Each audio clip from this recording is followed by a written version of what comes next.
آج کا پاک کلام جو ہے ہم پولس رسول نے بے شمار خطوط لکھے، کلیسیائیں بنائی، اور اس کے خطوط میں سے ایک خط جو اس نے کرنتھس کی کلیسیا کے نام جو لکھا تھا، یعنی دوسرا خط ہے یہ کرنتھس کی کلیسیا کے نام جو اس نے لکھا، اس کی 5واں باب اور اس کی 17ویں آیت ہے۔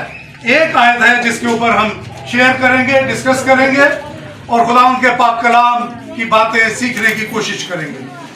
پولس رسول جیسا کہ آپ سب جانتے ہیں کہ اس کا پرانا نام جو ہے وہ ساؤل تھا، اور وہ خدا کے لوگوں کو تنگ کرتا تھا، پریشان کرتا تھا، کلیسیا کو آپ کہہ لیں کہ وہ بننے میں بڑی وہ دشواری کا باعث بنتا تھا۔ لیکن خدا نے جب اسے چنا، جب خدا نے اسے پکڑ لیا، تو پھر وہی پولس جو ہے، وہی ساؤل جو ہے وہ پولس بن گیا، اور پھر وہ شخص جو ہے وہ خدا کا خادم، خدا کی کلیسیا کی بڑھوتی کا باعث بنا۔ اس نے جا بجا جگہوں پر وہ گیا اور خدا کے کلام کی منادی کی، نجات کے پیغام کو وہ لے کر کریا کریا جگہ جگہ، ملکوں ملکوں، اور ایک بر اعظم سے دوسری بر اعظم تک بھی وہ گیا۔ اور اس سفر میں اس نے بہت سی تکالیف برداشت کی، اس نے قید و بند کی صحبتیں برداشت کی، اس نے مارے کھائیں، اس نے جیل سے ہی اور بھوکا رہا، پیاسا رہا، طوفانوں میں وہ گرا اور مشکلات کو اس نے فیس کیا، لیکن وہ خدا کے نجات کے پیغام کو پھیلانے سے وہ نہ رک سکا۔ وہ مرتے دم تک، آخری دم تک وہ خدا کے منادی کرتا رہا۔ اور یہ جو خط ہے کرنتھس کی کلیسیا کے نام، دوسرا خط، کرنتھس جو ہے وہ اس زمانہ میں ایک بین الاقوامی شہر تھا، وہ روم کے صوبہ اخیا کا صدر مقام تھا، اور یہ شہر جو ہے یہ اپنی مالی لحاظ سے، تجارتی لحاظ سے یہ بڑا مشہور تھا۔ اور دوسری جو وہاں کی بڑی بات تھی، جو اس کی مشہوری تھی، وہ وہاں کی بدکاری بھی تھی۔ اس وقت لوگ جو تھے وہ بے راہ روی کا شکار تھے، اور خدا کا بندہ اس پاک کلام کا جو حصہ میں نے آپ کے ساتھ شیئر کیا، جو آیت ہے ہم بلند آواز میں پڑھیں گے، اور جہاں جہاں ہمیں موقع ملا ہم اس کو ریوائز بھی کریں گے تاکہ ہم اس آیت کو سیکھ سکیں۔ خداوند کے پاک کلام میں لکھا ہے، اس لیے اگر کوئی مسیح میں ہے تو وہ نیا مخلوق ہے، پرانی چیزیں جاتی رہیں، دیکھو وہ نہیں ہوگی۔ ہلیلویہ۔ میرے عزیزو، خدا نے ہر ایک چیز کو خلق کیا ہے۔ پیدائش کی کتاب میں ہم دیکھتے ہیں کہ خدا نے کس طریقے سے زمین و آسمان کو، جانداروں کو، درختوں کو، پرندوں کو، دریا کے سمندر کے جانوروں کو خدا نے بنایا۔ اور دوسرے باب میں ہم دیکھتے ہیں کہ خدا نے ایک مٹی کا ایک جسم بنایا، اور اس جسم میں خدا نے اپنا روح پھونکا، اور وہ جسم جو ہے وہ جیتی جان ہو گیا۔ اور دوسرے باب میں ہی ہم دیکھتے ہیں کہ خدا نے آدم اور حوا کو منع کیا، جو ایک درخت خدا نے کہا کہ تو نے اس درخت کا پھل نہیں کھانا، اگر تو نے اس کا پھل کھایا تو تو مرا۔ میرے عزیزو، ہم نے شیئر کیا کہ جو خدا نے آدم کو بنایا، خلق کیا، پیدا کیا، اور دوسری بات جو ہے وہ یہ ہے، حالانکہ آدم 930 برس تک زندہ رہا، لیکن خدا نے اسے کہا کہ جس روز تو نے وہ پھل کھایا تو مرا، یعنی کہ روحانی طور پر وہ اسی وقت مر گیا۔ یہاں پر ہم آگے دیکھیں گے کہ نیا بننا یا نئی چیزیں جو آتی ہیں وہ کس طرح ممکن ہے۔ اس کے لیے ہم 3 عمل ہیں، مختلف پیرائے میں ہم اس کے متعلق شیئر کریں گے۔ آج کل موسم بہار شروع ہونے کو ہے، آپ سب جانتے ہیں جب جاڑا گزرتا ہے تو پھر جاڑے میں درختوں کے پتے گر جاتے ہیں، سوکھ جاتے ہیں، اور جب بہار کا موسم شروع ہو جاتا ہے تو ان کے اوپر نئی کونپلیں پھوٹتی ہیں، اور پھر وہ آنے والے دنوں میں سرسبز و شاداب وہ درخت ہو جاتے ہیں، نئے پتے اگ جاتے ہیں۔ یہ جو تبدیلی کا عمل ہے یہ ریپلیسمنٹ کا عمل ہے، کہ ایک چیز جو ہے وہ ختم ہو گئی تھی، جھڑ گئی تھی، گر گئی تھی، اس کی جگہ نئے پتے آ گئے۔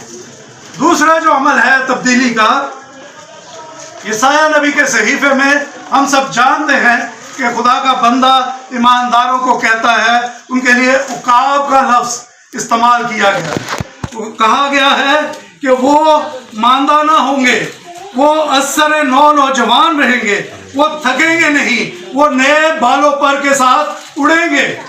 ये जो अमल है ये रीजनरेशन का है। एक चीज जो उतर गई, खत्म हो गई, उसकी जगह दूसरी चीज निकल आई। और यहाँ पर जो बयान करने का मकसद है कि वो ये है कि जब कोई मसीह में आता है, जब कोई मसीह में हो जाता है, तो फिर वो नए बालों पर के साथ उड़ने की कुदरत और कुव्वत पा जाता है। और तीसरा अमल जो है वो है ट्रांसफॉर्मेशन। यहाँ पर हम अपने मालूमात के लिए अगर हम देखना चाहें तो दूसरी सलातीन उसका दूसरा बाब जो है उसमें उस चश्मे का जिक्र है जो यरू शहर में था। और खुदा का बंदा अलीशा उस शहर में दाखिल होता है और लोग उसे कहते हैं कि देख ये शहर क्या ही अच्छा है, लेकिन यहाँ की जमीन बंजर है और पानी खराब है। अलीशा उन्हें कहता है कि मुझे एक नया प्याला ला दो। वो उसकी इस फरमाइश को, इस ख्वाहिश को पूरा करते हैं और वो नमक उनसे डिमांड करता है। फिर वो उस नमक को उस प्याले में डालता है और डालने के बाद वो चश्मे के पानी में उस नमक को डाल देता है। और जब वो नमक उसमें डालता है तो कहता है कि खुदावंद यूं फरमाता है कि मैंने इस पानी को ठीक कर दिया है, अब आगे को इसमें मौत या बंजरपन ना होगा। और इसी बाब की 22वीं आयत में हम देखते हैं लिखा है कि वो पानी आज तक ठीक है। Hallelujah, hallelujah.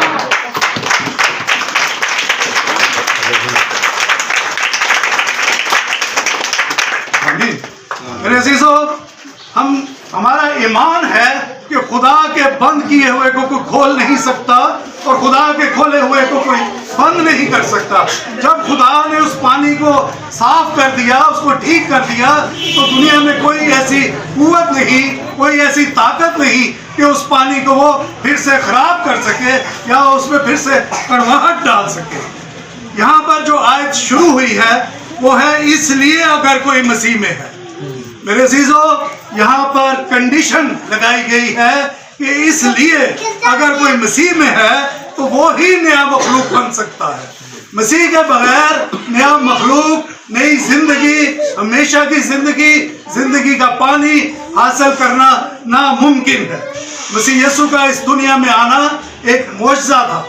मसीह यीशु ने जितना अरसा यहाँ पर जिंदगी, जमीनी खिदमत की, जिंदगी गुजारी, वो हर तरह के गुनाह से मुबर्रा थे, लेकिन फिर भी उन्होंने जहान के गुनाहों को अपने ऊपर उठा लिया और मौत, ना सिर्फ मौत बल्कि लानती मौत, सलीब की मौत जो है वो उन्होंने अपने आप को उस कुर्बानी के लिए, बलिदान होने के लिए पेश कर दिया।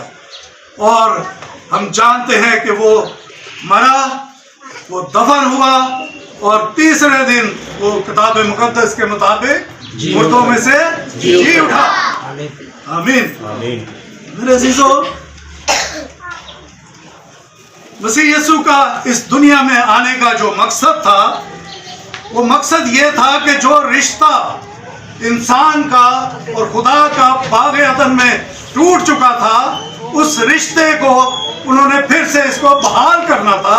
और खुदा का जो वादा था, खुदा का जो फरमान था, खुदा का जो कलाम है, उसमें लिखा है कि खुदा ने दुनिया से ऐसी मोहब्बत रखी। सब मिलकर बोलेंगे बुलंद आवाज में, खुदा ने दुनिया से ऐसी मोहब्बत रखी कि उसने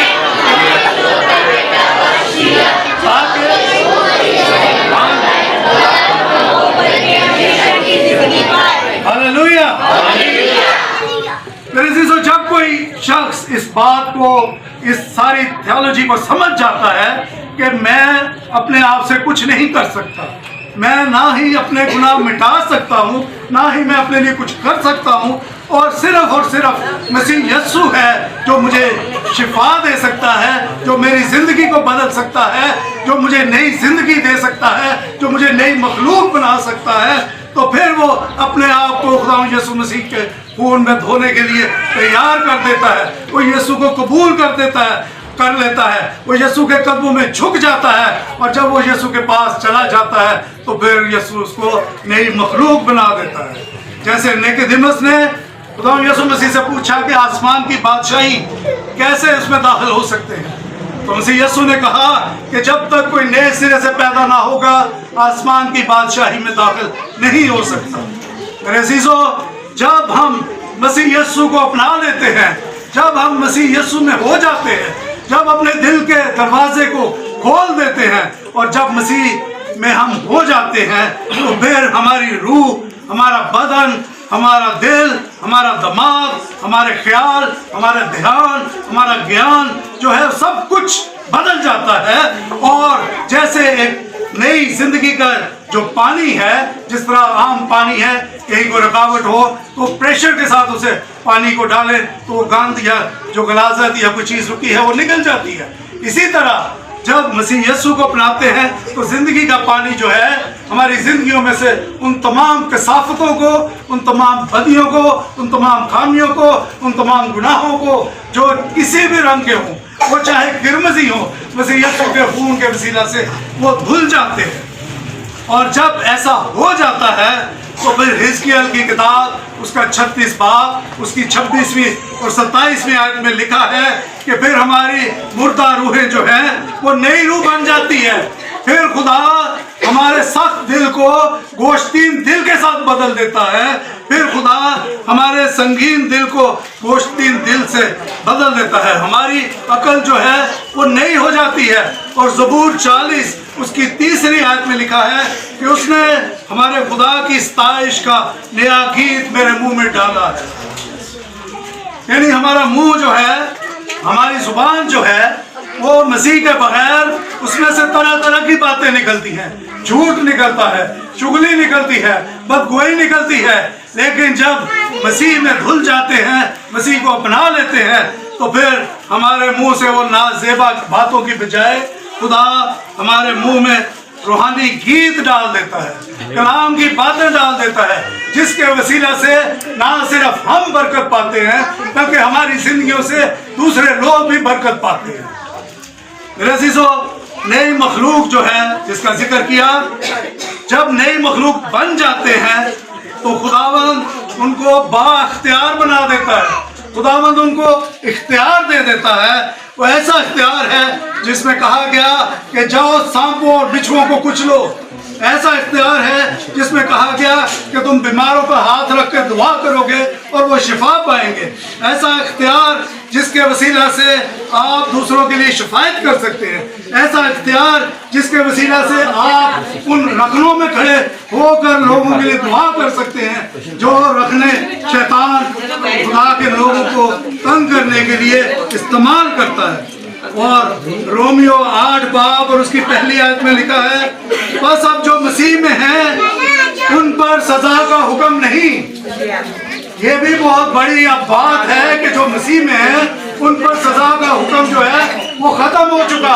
उनको वो सजा नहीं मिलेगी जो मुकाशवा की किताब में हम देखते हैं कि जहाँ पर लोग जो है उनका दांतों का पीसना और कराना और आग का, ये सारी चीजें जो है जो मसीह में धुल चुके, जो नई मखलूक बन चुके, उनके लिए ये सजा का जो हुक्म है ये नहीं है। ये बात जो है ये खत्म हो चुकी। कलाम मुकद्दस में जैसा कि हमने देखा, पैदाइश की किताब में हमने दुनिया के खल्क होने का देखा। और कलाम मुकद्दस जो है वो पैदाइश की किताब जो है वो दुनिया के खल्क होने के मुतालिक बताती है। और जब हम मुकाशफा तक पहुंचते हैं तो वहाँ पर 21 बाब और उसकी 1 आयत में नए आसमान और नई ज़मीन का जिक्र मिलता है। तो जब नया आसमान और नई ज़मीन होगी तो वहाँ पर पुराने लोग वहाँ पर नहीं जा सकेंगे। वहाँ जाने के लिए नया मखलूक बनना ज़रूरी है। और जिस तरह बाग अदन में खुदा ने आदम में जिंदगी का दम फूंका, उसी तरह जब मसीह यीशु में होते हैं तो मसीह की उस कुर्बानी के तहत, मसीह के कीमती लहू के वसीला से, मसीह को अपनाने के वसीला से फिर हमारा जो रूह है वो भी नई हो जाती है। वो रूह जो है वो नई पैदाइश के मुताबिक होती है। आज मौका है कि हम पर्सनली अपनी अपनी जिंदगियों के मुतालिक देखें। आज मौका है कि हम अपने भाई को, बहन को, बेटे को, बेटी को मत देखें। हम अपने आप में देखिए कि आज भी क्या हमारे ऊपर वही सूखे पत्ते हैं, क्या आज भी हम वही खुश्क और सूखे हुए पत्ते लेकर चल रहे हैं, या मसीह यीशु को अपनाने से हमारी जिंदगियों में वही सरसब्जी और शादाबी आ चुकी है जो बहार के मौसम में दरख्तों पर आती है। क्या आज भी हम उन्हीं पुराने बालों पर के साथ हैं, या आज भी हम उन्हीं कमजोर मसल्स के साथ, कमजोर परों के साथ हैं, या मसीह को अपनाने के साथ हमने नए बालों पर पा लिए हैं और हम थकेंगे नहीं, हम मांदा ना होंगे, हम पूरी कुव्वत के साथ, पूरी जाफिशानी के साथ खुदा की खिदमत में आगे बढ़ेंगे। और तीसरी बात जो है वो ये है कि क्या आज भी हमारे अंदर वो यरू का चश्मा जिसका पानी कड़वा था, क्या हमारी जिंदगियां उस कड़वे पानी की तरह ही है? अगर हमने मसीह को अपना लिया है तो फिर वो कड़वा पानी जो है वो मीठे पानी में तब्दील होना चाहिए। फिर हमारी जिंदगियों में से उस मीठे पानी के वसीला से ना सिर्फ अपनी जिंदगी बल्कि और लोगों की जिंदगी जो है वो भी सराब होनी चाहिए, उन तक भी वो मिठास पहुंचनी चाहिए। मेरे अजीजों, अलीशा ने जिस तरह नमक को पानी में डाला, उसी तरह जब मसीह हमारी जिंदगियों में आता है तो हमारी जिंदगी यकसर बदल जाती है, और जब हमारी जिंदगियां बदल जाती हैं तो फिर भी हम नई मखलूक बन जाते हैं। इफ्सियों 2 बाब और उसकी 6 आयत में लिखा है, और मसीह यीशु में शामिल करके उसके साथ जिलाया और आसमानी मुकामों में उसके साथ बिठाया। कलाम मुकद्दस कहता है कि मसीह यीशु में शामिल होने के साथ हम उसमें एक दफा फिर जिंदा हो जाते हैं, जैसे मसीह यीशु जिंदा हुआ और आसमानी मुकामों पे उसके साथ बिठाया। क्या आप चाहते हैं कि आप भी मसीह यीशु के साथ आसमानी मुकामों में बैठें? क्या आप चाहते हैं कि हम ऐसी मखलूक बन जाएं जिनके मुतालिक मुकाशवा की किताब में लिखा है, पूछा गया कि ये कौन लोग हैं, तो लिखा है कि ये वो लोग हैं जिन्होंने अपने जामे बर्रे के खून से धोकर सफेद किए हैं। और आगे लिखा है कि अब वहां पर ना रोना होगा, ना दांतों का पीसना होगा, और बल्कि जो सरदार गल्लाबान है वो आप ही उनके आंसू पोंछेगा और उनको हरी हरी चरागाहों में लेकर जाएगा। मेरे अजीजों, सोचने का मौका है कि क्या हमने ये जिंदगी पानी है, या आज भी हम लूत की तरह तराई की जगह से हिलना नहीं चाहते, उस जगह को ही हम पसंद कर रहे हैं। आज मौका है कि हम खुदावंद को जाने, खुदावंद को पहचाने, अपनी जिंदगी उसके ताबे करें। आज के पाक कलाम के वसीला से खुदावंद मुझे और आप सबको बड़ी बरकत दे। God bless you.